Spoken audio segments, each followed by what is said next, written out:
আসসালামু আলাইকুম dear viewer, software YouTube চ্যানেলে মাইএসকিউএল ডাটাবেস টিউটোরিয়াল সিরিজে আপনাকে স্বাগতম।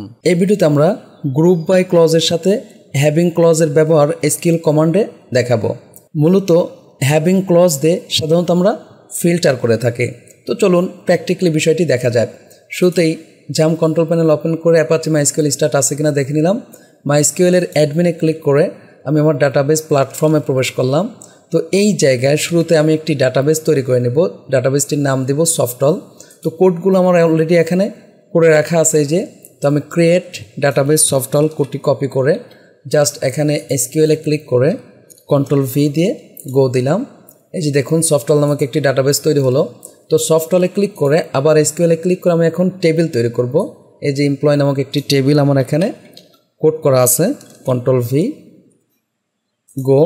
এই যে দেখুন এমপ্লয় নামক টেবিল তৈরি হলো। তো এইটাতে আমি ক্লিক করলাম, আবার এসকিউএলে ক্লিক করে এই জায়গায় আমি এমপ্লয় টেবিলে কিছু ডাটা প্রবেশ করাবো, কন্ট্রোল সি কন্ট্রোল ভি। তো আপনি প্রয়োজন ভিডিওটি পজ দিয়ে এই কাজগুলো করে নিতে পারেন জাস্ট বোঝার স্বার্থে। ওকে, এমপ্লয়তে ক্লিক করলাম, খেয়াল করুন এই যে আমার ডাটাগুলো চলে আসছে। তো আমরা এসকিউএল ট্যাবে ক্লিক করে এইটাকে একটু ছোট বানিয়ে রাখি, কারণ আউটপুটগুলো আমি নিচেই দেখতে চাচ্ছি। তো তার জন্য আমি রিটেন কোয়েরি বক্স দিয়ে রাখলাম। আমি যদি সিলেক্ট অল ফ্রম এমপ্লয় দেই গো, এই যে দেখুন নিচে আমার ডাটাগুলো দেখাচ্ছে। তো এই মুহূর্তে আমরা হ্যাভিং ক্লজ ব্যবহার করব, যার মাধ্যমে আমরা ডাটাকে ফিল্টার করব। তো তার জন্য শুরুতে আমি এখানে টাইপ করি সিলেক্ট, আমি বললাম অ্যাড্রেস কমা কাউন্ট, এখানে আমি বললাম অল ফ্রম এমপ্লয়। ওকে, এরপরে আমরা বলবো গ্রুপ বাই। পূর্ব ভিডিওতে আমরা গ্রুপ বাইয়ের ব্যবহার দেখেছি। ওকে, গ্রুপ বাই। তো গ্রুপ করব আমরা হচ্ছে অ্যাড্রেসের উপর। ওকে, এখন যদি আমি গো দেই, খেয়াল করুন তাহলে আমার ডাটাগুলো অ্যাড্রেসের উপর গ্রুপ হয়ে যাবে। যে দেখুন ঢাকা 4 জন, এভাবে সিলেট 2 জন, গ্রুপ করে দেখাচ্ছে। এখন এই জায়গায় আমরা হ্যাভিং ক্লজ ব্যবহার করব। তো গ্রুপ বাইয়ের পরেই সাধারণত হ্যাভিং ক্লজ ব্যবহার করতে হয়। আমরা বলি হ্যাভিং, এটা স্মল ক্যাপিটাল দুইভাবেই লেখা যায়। আমরা বললাম অ্যাড্রেস, খেয়াল করুন এক্ষেত্রে আমরা বললাম যে, আমি যদি একটু নিচের দিকে যাই, আমি দেখাতে চাচ্ছি যে ঢাকা এবং সিলেটে কতজন আছে। তো এরকম আমার অনেকগুলো আসতে পারে, বা ঢাকা এবং পাবনায় কতজন আছে সেই বিষয়টি আমরা দেখাবো। তাহলে আমি কী বললাম, হ্যাভিং অ্যাড্রেস ইন, এখানে জাস্ট কমা দিয়ে প্রথমে আমি বলি ঢাকা, এরপরে আমি বললাম পাবনা। ওকে, এখন যদি আমরা গো দেই তাহলে ঢাকা এবং পাবনার রেজাল্ট থাকলে সেটাই আমাদের দেখাবে গো। এই যে দেখুন ঢাকা 4 জন, পাবনা 2 জন। এখন এই জায়গায় ধরে নিন যে আমি দিলাম হচ্ছে সিলেট। দেখুন কি বলতেছে যে ঢাকায় 4 জন, সিলেটে 2 জন। এখন আমরা ধরে নিন যে এমন একটি জেলার নাম দিলাম যেটা আমাদের এখানে নেই, যেন আমি বললাম খুলনা, গো। তো এক্ষেত্রে শুধু ঢাকার ডাটা আসবে, কারণ খুলনার কোনো ডাটা আমার এই টেবিলে রাখা নেই। তো হ্যাভিং ক্লাসের ক্ষেত্রে আমরা এই যে এই জেলাগুলোতে আছে কিনা সেটা দেখলাম। আমি আবার এখানে পাবনা দিলাম, পাবনা, গো। খেয়াল করে যে পাবনা দেখাচ্ছে, ঢাকা পাবনা। এখন এই জায়গায় যদি আমরা ইনের পরিবর্তে নট ইন অপারেটর ব্যবহার করি, খেয়াল করে আমি দিলাম নট ইন, এক্ষেত্রে যেটা হবে যে ঢাকা পাবনা ছাড়া বাকি জেলাগুলোর ডাটাগুলোকে গ্রুপ করে আমাদেরকে শো করবে। এই যে দেখুন কে আসছে, ফেনী 3 জন, সিলেট 2 জন। এখন ধরে নিন যে এখানে শুধু আমি একটি দিলাম, তাহলে ঢাকা ছাড়া বাকিগুলো আমাদের আসবে। এই যে দেখুন ঢাকা ছাড়া বাকিগুলো আসবে। আর আমরা জানি যে ইন ব্যবহার করলে আমরা যেইটা দিব সেইটারই শুধু আসবে, যে ঢাকা, এক্ষেত্রে ঢাকাটাই আসবে, বাকিগুলোর আসবে না, গো। এই যে দেখুন ঢাকায় 4 জন আছে। এখন এই মুহূর্তে যদি আমরা হ্যাভিং এবং ওয়্যারের পার্থক্য দেখি, খেয়াল করুন আমরা এই জায়গায় যদি ওয়্যার ইউজ করি, আমি হ্যাভিংয়ের পরিবর্তে আমি এটাকে একটু কাট করে জাস্ট আমি যে এখানে রেখে দিচ্ছি, কন্ট্রোল ভি। আমি এখানে হ্যাভিংয়ের পরিবর্তে খেয়াল করুন আমরা যদি ওয়্যার ইউজ করি, ওয়্যার আমরা বললাম অ্যাড্রেস ইন, জাস্ট এখানে আমরা বললাম ঢাকা কমা পাবনা। এভাবে যদি আমরা দেই তাহলে এই যে দেখুন শুরুতে এখানে কিন্তু ক্রস দিয়ে রাখছে আনএক্সপেক্টেড, গো দিলে আমাদের এরর আসবে, কারণ গ্রুপ বাইয়ের পরে ওয়্যার ক্লজ ইউজ করা যায় না।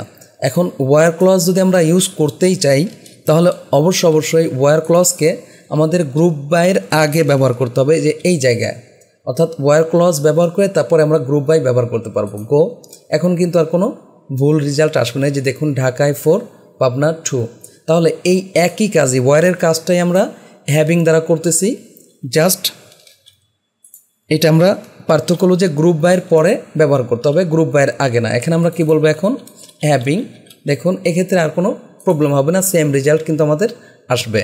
আশা করি ওয়্যার এবং গ্রুপ বাইয়ের ব্যবহারটা বুঝছেন। ওয়্যারকে গ্রুপ বাইয়ের আগে ব্যবহার করতে হয়, আর হ্যাভিংকে গ্রুপ বাইয়ের পরে ব্যবহার করতে হয়। এখন হ্যাভিংয়ের ক্ষেত্রেও আমরা কম্প্যারিজন অপারেটর ব্যবহার করতে পারবো। খেয়াল করুন, আমি যদি এই জিনিসটা এখানে ইউজ করি, আমরা এখানে জাস্ট বললাম where salary greater than, just এভাবে আমরা বললাম যে 20,000, তাহলে 20,000-এর উপরে যাদের স্যালারি আছে তাদের গ্রুপ বাই করতে বলছি আমরা। খেয়াল করুন এক্ষেত্রে কী হয়েছে, যে ঢাকায় 2 জন, ফেনীতে 2 জন, পাবনায় 1 জন, সিলেটে 1 জন, তার মানে এদের স্যালারি 20,000-এর উপরে আছে। এখন এই জিনিসটাকে যদি আমরা হ্যাভিংয়ের মাধ্যমে করতে চাই, তাহলে আমরা শুনেছি যে হ্যাভিং ক্লজকে অবশ্যই গ্রুপ বাইয়ের পরে ব্যবহার করতে হবে। ওকে, আমরা জানি যে এখানে তো ওয়্যার ক্লজ ব্যবহার করা যাবে না, কারণ এক্ষেত্রে আমাদের এরর আসবে। এখন আমরা এখানে ওয়্যারের পরিবর্তে ইউজ করব হ্যাভিং, কিন্তু হ্যাভিংকে এইভাবে সরাসরি আমরা ইউজ করতে পারবো না। এর জন্য এই স্যালারির উপরে আমরা অ্যাগ্রিগেট ফাংশন ইউজ করতে হবে। যেমন আমি সাম বললাম, তারপরে বললাম স্যালারি, যে স্যালারি সাম টোটাল স্যালারি 20,000 টাকার উপরে হলে তাদেরটা দেখাবে। আমি এখন গো দিলাম, খেয়াল করুন এই যে এইভাবে আসছে।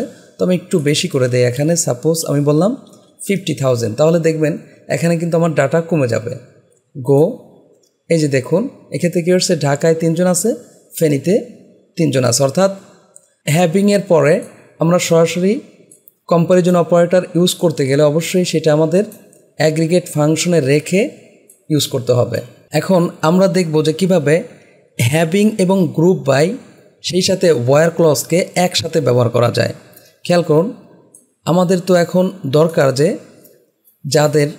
যারা ঢাকা এবং পাবনা আছে তাদেরটা দেখাক, এবং সেক্ষেত্রে এই ধরনের একটা কন্ডিশন ফলো করুক। তো তার জন্য আমরা এই যে গ্রুপ বাইয়ের আগে ওয়্যার ক্লজ ইউজ করব। ওয়্যার আমি বললাম অ্যাড্রেস ইন, জাস্ট এখানে আমি বললাম ঢাকা, কমা, এরপরে আমরা বললাম পাবনা। তাহলে এক্ষেত্রে যাদের অ্যাড্রেস ঢাকা এবং পাবনা আছে তাদেরটাই শুধু দেখাবে। খেয়াল করুন এখানে কি দেখাচ্ছিল, ফেনীটাও দেখাচ্ছে। তো আমি গো দিলাম, এই যে দেখুন কি আসছে, শুধু ঢাকারটা আসছে। তো প্রয়োজনে এই জায়গায় আমরা একটু কমিয়ে দেই, সাপোজ এখানে আমি বললাম 30,000। এই যে দেখুন ঢাকা পাবনা আমাদের 2টা ডাটা আসছে।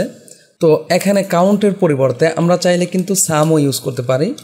সাম ইউজ করে জাস্ট আমি বললাম স্যালারি, অর্থাৎ ঢাকা এবং পাবনাতে 30,000-এর উপরে কত স্যালারি আমরা দিয়ে থাকি সেই বিষয়টি বের করব। গো। এই যে দেখুন এভাবে আসছে। এখন এখানে যদি আমরা 50,000 দেই তাহলে কিন্তু আমাদের এই যে এইটা কিন্তু বাদ পড়ে যাবে। আমি গো দিলাম, গো। শুধুমাত্র ঢাকায় 50,000-এর উপরে স্যালারি দেওয়া হয়ে থাকে। আশা করি বুঝতে পারছেন যে কীভাবে ওয়্যার, গ্রুপ বাই এবং হ্যাভিংকে একসাথে আমরা ব্যবহার করতে পারি। যদি ভিডিওটি ভালো লাগে থাকে প্লিজ লাইক করবেন এবং কমেন্ট করে আপনার অনুভূতি জানাবেন। চ্যানেলটি সাবস্ক্রাইব করে না থাকেন প্লিজ সাবস্ক্রাইব করবেন। পরবর্তী ভিডিওতে দেখা হচ্ছে। আল্লাহ হাফেজ।